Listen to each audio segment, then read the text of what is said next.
Hi, I'm Beck and welcome to my wrap up of January, everything I read during that month, which was about 10 books. I also DNF'd 2, and I'm proud to say that the first book I started in 2023 was Guards by Terry Pratchett, and this is an adult fantasy book about a whole bunch of guards and a character who is an adopted dwarf who gets sent off to join the guards, and there is a massive dragon that the guards have to attend to because it's a threat to the city, but the guards aren't really a very well put together organization, and this is also a comedy. And so when I went into it, I was like, I need to think of this as a comedy, otherwise it's stopping my enjoyment or hindering it, because it took me a little bit to warm up to this, but in the end I really enjoyed it and I gave it 4 stars, and my favorite character is probably Carrot, and I think he is recurring in potentially the next book or sometime throughout the Discworld series, because even though this isn't the first book in the Discworld series, it's a book that I really enjoyed regardless, and I didn't have to have any prior knowledge going into this in order to enjoy it. And I read The Colour of Magic, which is book 1 in the Discworld series, and I think this is book 15 or 14 in the Discworld series, so you can really pick and choose. So that's what I did, and I'm really happy that I enjoyed it. And this is also one of my goals for this year, which was to continue series, and I did that, which I'm proud of. I am also predominantly a science fiction and fantasy reader, as most of you will probably know. However, in the beginning months of the year, it is summer in Australia, so I tend to pick up a lot of contemporary books that I accumulate throughout the years, and I just try and smash through them in the summer months because I'm very much a mood reader. Even though I set TBRs, I like to be kind of mildly organized with a little bit of wiggle room. And so I read Delilah Green Doesn't Care by Ashley Herring Blake, and oh my god, I found a 5-star read as the second book I read of the year, which I'm very happy to say. I just love this so much. So it follows Delilah Green, and she is called back to her small town by her sister, who is getting married in almost this shotgun wedding that's a bit iffy. And Delilah goes back because she's a professional photographer, and Astrid wants her to be there to photograph the wedding. So while she is photographing the wedding and all the events leading up to it, she's involved with Astrid and Astrid's close friends. And this is a budding romance between Delilah and one of Astrid's best friend's Claire, and there is a lot of emotional tension there based on a lot of the family's past, and I like that there was grief there that was discussed and relationships were discussed that were outside of the romance, which was really nice. But getting to the romance, it was very steamy, it was awesome, and it also had that only one bed trope, which is one of my favorite things because it makes the characters really vulnerable with each other in a space that is just their own, and it's one of my favorite die-hard romance tropes. And I just really enjoyed the tone and writing style of this as well, and for the plot, I didn't have to really suspend my disbelief. Honestly, 5 out of 5 stars for a romance book, and I dived into more Ashley Herring Blake, and I'm really excited to continue because she's got a new release coming out at the end of this year as well. So I think I found a new romance author that I'm going to keep tabs on. It is also worth mentioning that Delilah Green is kind of like a prickly but inside a caring character, so you need to get past her prickly exterior in order for her to actually express vulnerable emotion. So I really like that kind of hard outer shell and that vulnerability that was explored afterwards. And I also cried several times during this just because sapphic romance is where it's at, and it really just hit me in the feels. Then I leapt into a young adult book, and I don't usually read a lot of young adult, but I have a few exceptions on my list, and one of them was Radio Silence by Alice Oseman. This is part of her Oseman verse, and I think I'm roughly reading them in order, probably not, but at least I'm kind of trying. At least with Loveless and I Was Born for This, I know which order to read them in now, but I finished this one and gave it 3.5 stars, only because I didn't really like that the main characters felt very fraught with that like teenage angst, and while they were very reminiscent of their age, which is very accurate, the way it was written just didn't pull it off for me. I wish there was a little bit more communication in here and a little bit less overreacting, but I really respected the kind of fragile trust between the friendships in here. So we're following Frances as our main character, and then Aled as well, and it's not a romance, it's a friendship, and I liked that about it because not a lot of young adult books that I've read rely on the main 2 characters just being friends. So that is what I really respected about this, although some of the side characters and the tension for the plot didn't really ground it for me. So I did like it, and I really find these super easy to get through because obviously they're young adult in a very approachable tone, but I just couldn't get on board with all of the character choices in here. So some of it got a little bit under my skin, and that really sits in that miscommunication window where kids who are teenagers don't communicate with each other. So logically, I guess it makes sense that everyone's kind of living in their own head, but at the same time, it's a work of fiction, so make them communicate a little bit more. But anyway, 3.5 stars, and I'm going to continue in Alice Oseman's Osemanverse, her other young adult books, that's what I mean. Then I finished an audiobook, and it was a reread of one of probably actually my favorite dystopian book of all time, and that is The Book of the Unnamed Midwife.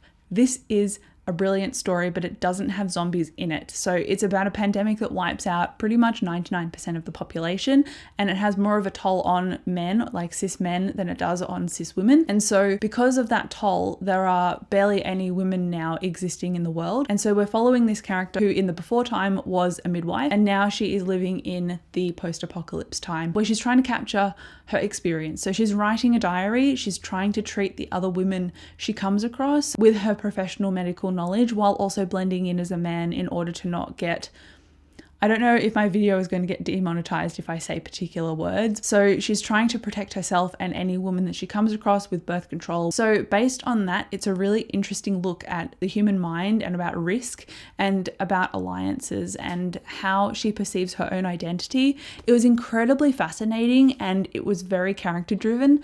And I think it was actually very respectful of Mormons particularly, because she runs across a civilization during the book and she could really tear people down, but she doesn't.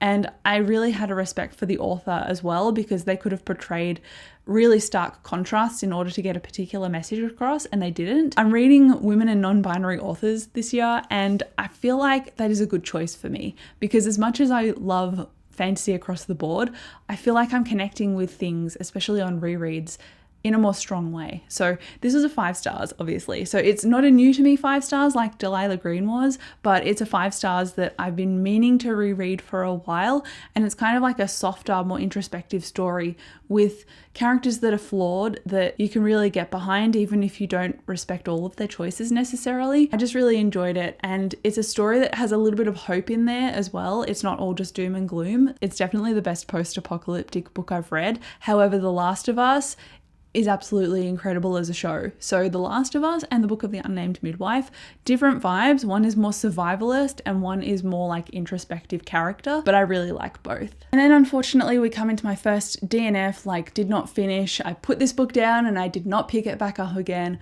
My first one of 2023, and surprisingly it's by Brandon Sanderson, whom I love, but I feel like a bunch of his books kind of around the edges of the Cosmere. So outside of Mistborn, Stormlight, Elantris and Warbreaker, sometimes I pick them up and I'm like, I'm not loving this as much as I thought I would. And so this is pretty much in that ballpark. And instead of sticking through it and just being consistently disappointed and putting myself in a reading slump, I was like, I'm going to just put this book down at about 90 pages and cut my losses. And that is Alcatraz and the Evil Librarians. This is a middle grade book and it follows Alcatraz, our protagonist. When he turns, I think, 11, he gets a bag of sand as his inheritance, and he's been going through different foster homes. And obviously there is like a magical undertone to this story. And the thing that undid the story for me was some middle grades address the reader, which makes it immersive for the age group that it's pitched for. But in this book, it felt a little bit tacky. I don't know, it just kind of rubbed me the wrong way. And it just broke immersion a few times. And then with the character building, it kept going in and out with addressing me and then building the character and then addressing me and putting him in a situation. So it really felt a bit slapdash and I didn't enjoy it. So I thought, why am I wasting my time when I'm not loving this?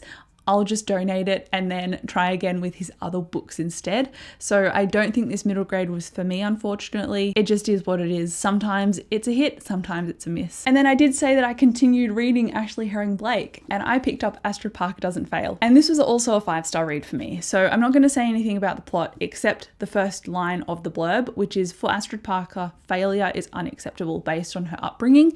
And so this follows directly on from what happened in the first book, and it's a series. So technically they're companions because they're following different characters of the friendship group. If you read this and you don't read the first book, you're going to get major spoilers of what happens. So I would advise to read them in order. Delilah Green, this one, and then Iris Doesn't Date, which is the 3rd book coming out later this year. I can't say anything else. Oh, I want to because it was awesome, but I just really can't. Some of the story relied on a little bit of internalizing and a little bit of miscommunication, but it was miscommunication based on traumas from your past relationships and childhood. So I can kind of forgive it for that, because you're going to second guess yourself. There's going to be a lot of self-doubt. There's going to be a lot of new things that you encounter when you're trying to grapple with that past trauma and heal from it and kind of crest it with help, obviously. So I liked that. And that's why I gave it 5 stars as well. And it was also steamy and great. And it was kind of slow burn at the beginning, but I think there was a great payoff. So I really enjoyed it. I can't say anything else because it will be spoilers. So 5 out of 5 stars to another Ashley Herring Blake. And I am highly anticipating the 3rd book, which I've said many times now, so I need to move on. Then I finished an audiobook, which was Lost in the Moment and Found, which was a new release for January by Seanan Maguire in the Wayward Children series. So obviously, it's a continuation of another series, so again, I can't really go into spoilers, except to say that this was about a little girl, and the beginning of the story, Seanan Maguire included a prelude to it, saying there is a propensity for predators in this story, but our character gets away before anything happens. And I think that's a very important distinction to make at the beginning, and I really respect that. So it's safe to say that my heart was very much breaking for this character, and if I wasn't listening to it on audiobook, I probably would have put it down and then picked it up in a couple of weeks' time, just because it was so hard emotionally for things to sink in. Like, you want to just sweep into this story and save this character. However, the way it ended gave me hope for not just the character but for the series, and it's really renewed my love of the series, and I would say it's also a new 5-star rating for me. But then unfortunately I read another one of my new releases, and I thought this would be 5 stars based on the other books that I've read by this author, and it is another contemporary book, and that is Highly Suspicious and Unfairly Cute by Talia Hibbert, who wrote Get a Life, Chloe Brown, and that trilogy companion series, which I adored and gave 5 stars. But for this one, I gave it 3 stars. So this one followed Celine and her love interest Brad, and it goes from them being friends in their childhood, then now they're enemies, and they're kind of becoming lovers again. And so we're following Celine as she's putting this life plan together for herself, and she wants to become a lawyer. And this was pitched to me as, this character is a TikToker. She wants to study law at school, and she's going on this camp that's a scholarship. And I thought the whole book would revolve around this camp in particular, but the camp only makes up a small chunk of the book. So I think this was wrongly pitched to me, and for that I'm a little bit bitter. But it really follows Celine and Brad both on their journeys of figuring out what they want to do with their lives, essentially, and where they want to go from this point onwards, not just with each other, but for themselves, because they're starting to think about where they want to study next year, what colleges they want to apply for. And I also really liked the OCD representation that Brad was presenting, because at the end in the author's note, Talia Hibbert talked about her experiences and research about it. So I think that was very well done. And that's probably one of the key aspects about this story that I appreciated. I found the main character unbearable. She did soften midway to the end, and that's to be expected because she's on that character journey of growth, but she was so hard to sympathize with at the beginning of the story, to the point where I did message a few friends to say this character is unbearable and I am tempted to put this book down, but I prevailed. I'm glad I finished it because she is an author that I really like, and I can now say I have a fully formed opinion of this book, but I don't think I'll be keeping it. It was only a 3 stars, and I don't really feel the need to reread it ever in my life. It was just an experience, and now it's finished. Then I smashed through a few more romances, and one of them in particular is It Happened One Summer by Tessa Bailey. This is my first foray into reading Tessa Bailey, and I really enjoyed myself. So this is kind of in the same ballpark as Schitt's Creek. So if you don't know the premise for that, it's when a rich family goes to a small town because they are completely bankrupt, and they have to kind of build themselves again from the ground up, and they form actual genuine bonds with each other, whereas before everything was surface level and tacky, and they didn't really understand the ways of the world because of their privilege.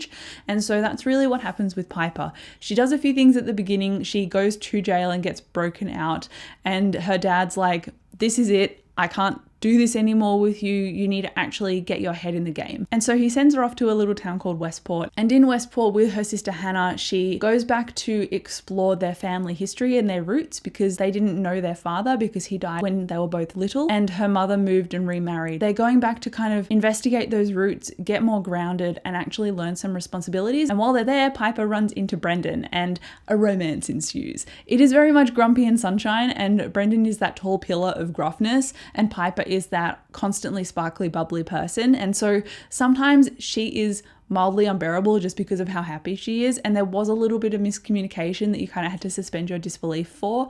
And sometimes Piper's personality was very over the top in its privilege, and so it was really hard to relate to her or empathize with her at times, but other times I found her really funny. And one of those moments was in her internal dialogue when she was trying to cook mincemeat into a pasta sauce for the first time. And the thing that was going on in her head was, I can't believe ground meat looks like brains before it's been cooked. Does everybody know about this? And so her lack of understanding of how the world worked just informed a lot of the humor for this book, which I was on board with. But one of the things that I also noticed about her personality was that while she did notice things about herself, sometimes quite quickly, she recognized privilege quite quickly in certain situations. Other things she ran from and she refused to or just didn't recognize. So it felt a little bit inconsistent, but I did like the story overall anyway. I gave it 4 stars and it was enough for me to go, you know what? That was fun. I enjoyed it. It was sexy. So I'm going to keep reading this author. And I think I made a good decision because I read another Tessa Bailey book this month. And that was Hook, Line and Sinker, which is book 2 in the Bellinger Sisters series, which is the sequel, obviously, to It Happened One Summer. And this follows Hannah, Piper's sister. And Hannah is working in the music industry and she's been away from Westport for a little while. And now she's coming back because the company that she's working for is filming this movie that is going to really match the setting of Westport. So she's like, I'm going to come back. Hi Fox, I made friends with you at that convention that we attended at the first book. And so it really follows Hannah and Fox. And honestly, if you read romance, that's not a spoiler because side characters in book 1 are often followed in sequels. So we're following Hannah and Fox in this book and they feature the fake dating trope. And there was also another trope, which is like the healing trope. So one character is injured and the other is tending to their wounds.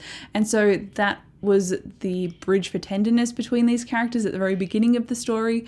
And then we had a few misconceptions and pet names in the book as well. And for the most part, I enjoyed it too. I think it was great in terms of Hannah's perception of herself and how both her and Fox addressed things in their past and grew together as characters. There was a great vulnerability with them, which I enjoyed a lot. But while the internal struggles were often good, sometimes I felt like they were reaching a little bit. And I think the story would have benefited from a, hey, here's what I'm thinking in this moment. Stop stressing out this struggle unnecessarily across many chapters in order to inform a particular arc. Just sit down and have a conversation. If you're going to trust somebody who is going to be in a relationship with you, you're going to want to trust them enough to actually talk to them. So sometimes it felt a little bit stretched, and that's why I only gave it 4 stars, but 4 stars is still a pretty good rating, and for the most part, I really enjoyed myself. So I think that's a pretty solid conclusion to the Bellinger Sisters duology. I also really liked the epilogue. Then we get to the second DNF I've had for this year, which is pretty disappointing given that I thought this book would be a 5-star read, and it is The Black Hawks. This is about Vedran Chell. He is a knight, and from what I thought, he was going to be tasked by the crown to take this person to a different kingdom secretly, and there was going to be a lot of tension involved on that journey. But it was more like Chell being a side character to the plot that was actually happening. So there was a whole coup in the royal family, and he accidentally swears himself to the service of the prince instead of to the royal crown because Vedran Chell was trying to get out of his oath, but instead he got out of one oath and accidentally swore another oath. So he was trying to go, I'll do this oath thing and take you from one place to another safely. And once we arrive at that destination, you get to free me from this oath thing that we got going on. So he's too loyal to just walk away, and so he gets swept up with this prince as the prince gets kidnapped by these mercenaries to take him elsewhere. So it was a very convoluted plot, and I got like 80% into this because when I catch the train to and from work, I have a lot of opportunity to listen to audiobooks. So I got this on audiobook and I was like, I'll smash it out on my commute. And I realized when I got 80% in, I was like, I don't actually feel a lot of connection to this story. Like, the characters are not doing it for me. It's kind of surface level-ish. I guess there's a trope here and there that is like hitting its beat, and that's a good thing, I guess, because it's keeping the flow of the story happening. But I realized I'd probably give it 2 to 3 stars. Like, I was not enjoying it at all. And I realized this and I went, I'm going to put this down. It doesn't make sense for me to continue this when the last part of the book just felt really anticlimactic, and I'm like, I don't know where this could go to make me any more interested than I currently am. So it's out. I'm really disappointed, but at least I stopped reading it instead of continuing just benignly into some kind of boring sunset of the conclusion of this book. So I think I did myself a service of not reading this anymore, but I can't believe it took me 80% into this to realize that I don't love it. I'm just happy that I realized it at some point and put it down. And now I have the last book of January that I finished, because I'm filming this wrap up on the last day of the month. So I have started other books and I'm over halfway through them, but I don't want to talk about them until I've actually finished them. So I'll talk about them in the next wrap up. But I finished Hellbent and it was a delight. Well, I wouldn't say delight. It was very dark and sinister in a lot of places.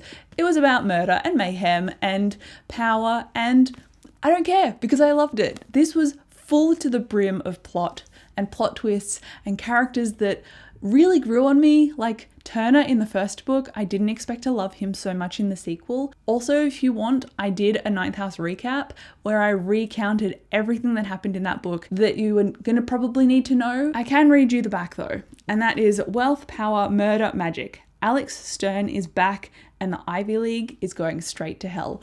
I really enjoyed the rituals in here. I loved the characters and the world building and how it seemed to grow so much.